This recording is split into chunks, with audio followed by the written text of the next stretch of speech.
Donc on l'a dit, Gilbert l'a dit, Audace est né de la volonté de ne pas se résigner à ce que Lyon devienne, comme beaucoup de métropoles européennes et dans la logique de la mondialisation, une ville vitrine, avec une politique culturelle faite de grands projets, mégalomanes, montrables aux décideurs.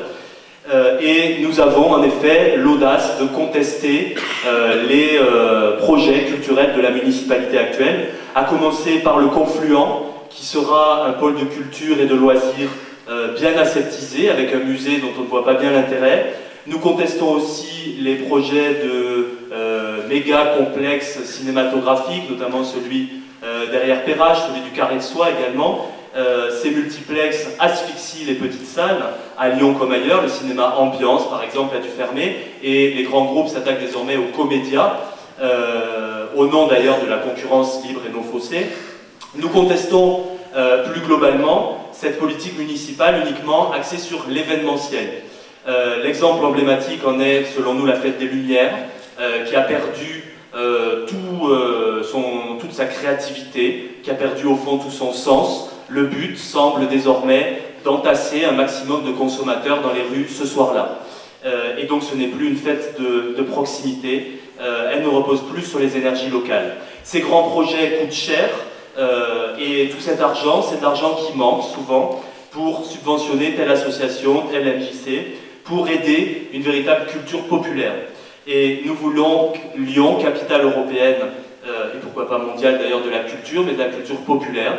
Pour ça, on pense qu'il faut favoriser l'accès à la culture par la création d'un pass culture. Nous pensons qu'il faut financer les petites structures, les cinémas arts et essais, les petits théâtres, les petites salles de spectacle. Et à ce sujet, nous nous élevons contre le fait qu'on traîne devant les tribunaux aujourd'hui les afficheurs libres, alors qu'il en va de la survie des petites salles de spectacle et alors que le publicitaire Deco monopolise le marché de l'affichage.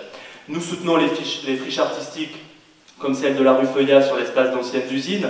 Nous pensons globalement qu'en matière culturelle comme dans d'autres domaines, c'est aux citoyens de décider, de proposer, d'organiser. Si nous sommes élus, nous proposons qu'il y ait dans chaque arrondissement un budget participatif, coélaboré par les habitants. À ce sujet, il n'est pas normal que dans un arrondissement comme la Croix-Rousse, où il existe une énergie militante quand même formidable, les conseils de quartier de la mandature Collomb se soient résumés dans la précédente mandature donc à des simulacres de concertation où l'on ne fait qu'informer des décisions déjà prises, des rares militants assez courageux pour continuer à y assister.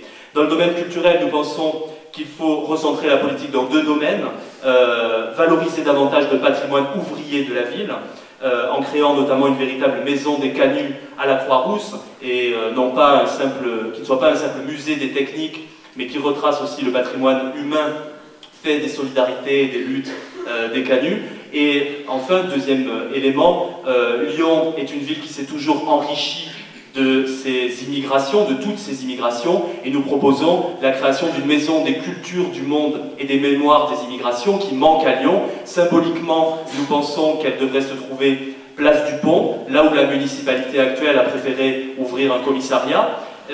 Place du Pont, car c'est un haut lieu méconnu de la mémoire collective lyonnaise. C'est là qu'un certain Badourian, rescapé du génocide arménien, créait en 1929 une épicerie, bientôt suivie par des commerces juifs, maghrébins, africains, asiatiques. Et place du Pont où l'urbanisme bétonneur a voulu faire une dalle sans âme, sans vie, alors que c'est le cœur battant de la mémoire immigrée de Lyon. Et donc on veut un projet culturel en rupture avec ce qui s'est fait jusqu'à présent. On veut une ville ouverte sur toutes les cultures. Et de ce point de vue-là, et pour conclure, il y a un vieux cliché qui traîne sur Lyon, qui serait pas une ville ouverte, qui serait une ville repliée sur elle-même, un peu frileuse, conformiste, conservatrice.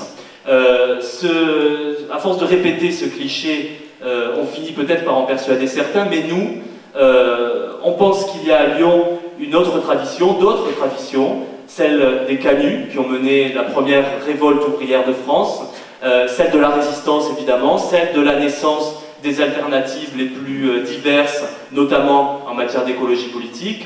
Eh bien, ce sont ces traditions-là et bien d'autres dont on se sent les héritiers. et nous voulons montrer, et nous allons démontrer que Lyon, loin d'être frileuse, a en réalité beaucoup d'audace. Merci.